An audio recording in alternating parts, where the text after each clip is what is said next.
Olá, seja muito bem-vindo a mais um estudo bíblico aqui do meu canal. Desde já, quero muito que você deixe seu like e se você foi abençoado através deste vídeo, compartilhe com outras pessoas. Hoje estaremos entendendo a lei e a promessa através do livro de Gálatas, no capítulo 3. Paulo está realmente muito aborrecido com o fato de os Gálatas estarem abrindo o coração para ideias equivocadas e querendo voltar à prática da lei, e se escravizando ao legalismo desnecessário. Diante disso, ele explica claramente a questão e abre o coração a partir do versículo 1 ao 5, onde lemos a expressão de Paulo. Ó Gálatas insensatos, quem vos enfeitiçou? Não foi diante dos seus olhos que Jesus Cristo foi exposto como crucificado? Gostaria de saber apenas uma coisa. Foi pela prática da lei que vocês receberam o Espírito ou pela fé naquilo que ouviram? Será que vocês são tão insensatos que, tendo começado pelo Espírito, querem agora se aperfeiçoar pelo esforço próprio? Será que foi inútil sofrerem tantas coisas? Se é que foi inútil. Aquele que lhes dá o seu Espírito e opera milagres entre vocês, realiza essas coisas pela prática da lei ou pela fé com a qual receberam a palavra. Paulo então vai direto ao ponto e chama os Gálatas de volta ao bom senso, dizendo: Escutam, vocês não se lembram o que aconteceu? Será que vocês estão tão enfeitiçados? Será que vocês perderam a referência? Quando vocês receberam o Espírito Santo, foi pela lei ou foi pela fé na palavra de Deus? Será que vocês não se lembram como foi que tudo aconteceu? Os milagres entre vocês aconteceram pela fé com a qual vocês receberam a palavra. Como é que vocês começaram no Espírito e agora querem prosseguir no esforço humano, ou seja, na carne? Diante de tal realidade, diante da confusão sobre a compreensão a respeito da lei, da promessa, Paulo vai agora citar as passagens do Antigo Testamento. Considerem o exemplo de Abraão. Ele creu em Deus e isso lhe foi creditado como justiça. Estejam certos, portanto, de que os que são da fé, estes é que são filhos de Abraão. Prevendo a Escritura que Deus justificaria os gentios pela fé, anunciou primeiro as boas novas a Abraão. Por meio de vocês, todas as nações serão abençoadas. Assim, os que são da fé são abençoados junto com Abraão, homem de fé. Então, Paulo está começando a falar. Olha, aqui está o caso de Abraão. Abraão recebeu a justificação, e esta justificação, conforme diz o texto de Gênesis, aconteceu pela fé e não pela lei. Paulo prossegue agora, aqui, e vai fazer uma menção do que a própria lei diz em Deuteronômio 27 e 26. Maldito quem não puser em prática as palavras desta lei. Em Gálatas, Paulo diz assim, Já os que se apoiam na prática da lei estão debaixo de maldição, pois está escrito: Maldito todo aquele que não persiste em praticar todas as coisas escritas no livro da lei. É evidente que diante de Deus ninguém é justificado pela lei, pois o justo viverá pela fé. Aqui Paulo está citando o versículo de Abacuque 2, 4. Então Paulo continua falando no versículo 12. A lei não é baseada na fé, ao contrário, quem praticar estas coisas, por ela viverá. Aqui Paulo está citando o livro de Levítico 18, 5. Obedeçam aos meus decretos e ordenanças, pois o homem que os praticar viverá por eles. Eu sou o Senhor. O versículo 13 de Gálatas diz assim: Cristo nos redimiu da maldição da lei quando se tornou maldição em nosso lugar, pois está escrito: Maldito todo aquele que for pendurado no madeiro. Paulo está citando aqui Deuteronômio 21, 23.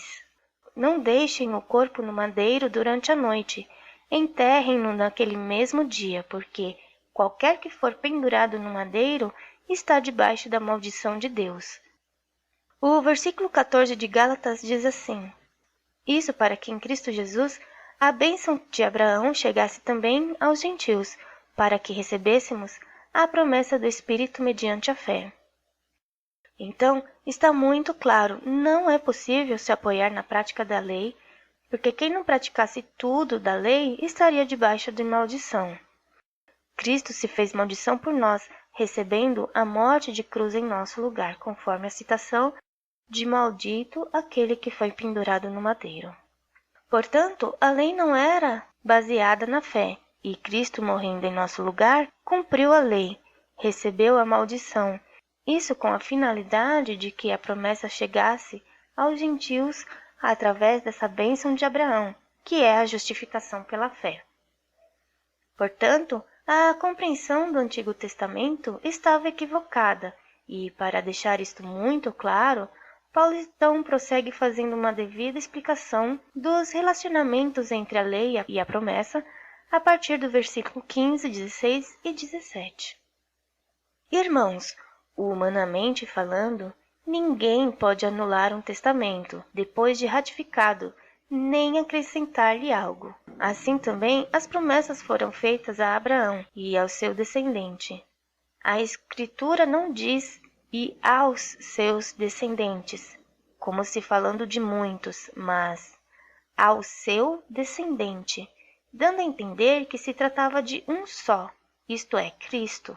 Quero dizer isto: a lei que veio 430 anos depois não anula a aliança previamente estabelecida por Deus, de modo que venha a invalidar a promessa.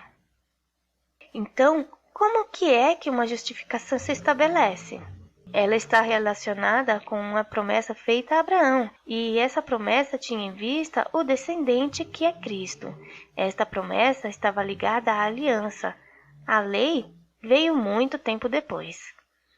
Quando a lei veio, 430 anos depois de Abraão, ela não mudou nada no que a aliança e a promessa estabeleceram.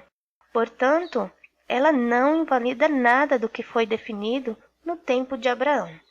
O versículo 18 diz assim, pois se a herança depende da lei, já não depende de promessa. Deus, porém, concedeu-a gratuitamente a Abraão mediante promessa.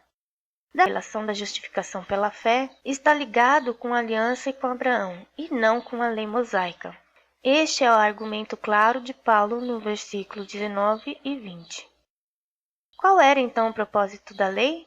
Foi acrescentada por causa das transgressões, até que viesse o descendente, a quem se referiu a promessa, e foi promulgada por meio de anjos, pela mão de um mediador.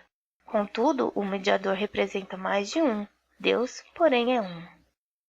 Ou seja, o que vemos aqui é que a lei foi dada por causa das transgressões, para apontar o pecado, para servir de um referencial de relação entre Deus e o homem. Porém, ela não podia fazer nada que estivesse relacionado diretamente com a promessa e com a aliança. Então, há uma contradição aqui? A pergunta é essa, e Paulo vai responder nos versículos 21 e 22. Então, a lei opõe-se às promessas de Deus? De maneira nenhuma. Pois se tivesse sido dada uma lei que pudesse conceder vida, certamente a justiça viria da lei. Mas a Escritura encerrou tudo debaixo do pecado, a fim de que a promessa, que é pela fé em Jesus Cristo, fosse dada aos que creem. Talvez você também já tenha feito essas perguntas. Será que a lei está em conflito com o Evangelho da Graça? Será que Deus não sabia que ninguém podia guardar a lei? Então, Paulo responde, de maneira nenhuma. Então, para que serve a lei? A lei simplesmente comprova que todos estão debaixo do pecado, porque todos pecaram. Ninguém está fora dessa condição, mas a lei não traz vida. A vida vem pela promessa, que é dada pela fé para todos aqueles que creem. Os versículos 23 a 25 diz assim, Antes que viesse essa fé, estávamos sob a custódia da lei, nela encerrados, até que a fé que haveria de vir fosse revelada. Assim, a lei foi o nosso tutor até Cristo, para que fôssemos justificados pela fé.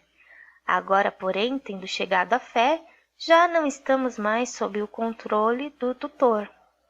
Aqui Paulo dá uma excelente lição de teologia para explicar com detalhes para os gálatas confusos de que nós não estamos rejeitando o Antigo Testamento, não. Nós não estamos falando mal da lei que foi dada por Deus. Ao contrário, nós estamos apenas observando a grande verdade. A grande verdade é que a função da lei é uma função diferente, não é de justificação, não é de trazer salvação, não é de trazer vida. A lei veio depois da promessa. A promessa estava ligada à aliança que Deus fez com Abraão. E nesta promessa ele deixou claro que Abraão foi justificado pela fé. E nós cremos que somos filhos de Abraão espiritualmente. A lei apenas revelou o caráter santo de Deus e nos colocou na posição clara de pecadores que somos, e também nos serviu de tutor, de aio, de uma espécie de guia, de condutor até Cristo. Nós agora estamos já libertados dessa condição da lei, já que ela cumpriu o seu papel histórico e não pode ser mais entendida como era antigamente. Os versículos 26 a 29 diz o seguinte: Todos vocês são filhos de Deus mediante a fé em Cristo Jesus, pois os que em Cristo foram batizados, de Cristo se revestiram. Não há judeu, nem grego, nem escravo, nem livre, homem, nem mulher, pois todos são um em Cristo Jesus. E se vocês são de Cristo, são descendência de Abraão e herdeiros segundo a promessa. A lei revela o pecado, mas não traz salvação. A vida, a justificação e a salvação acontecem apenas pela fé em Cristo Jesus, nosso Senhor e Salvador. Por hoje é só. Até mais!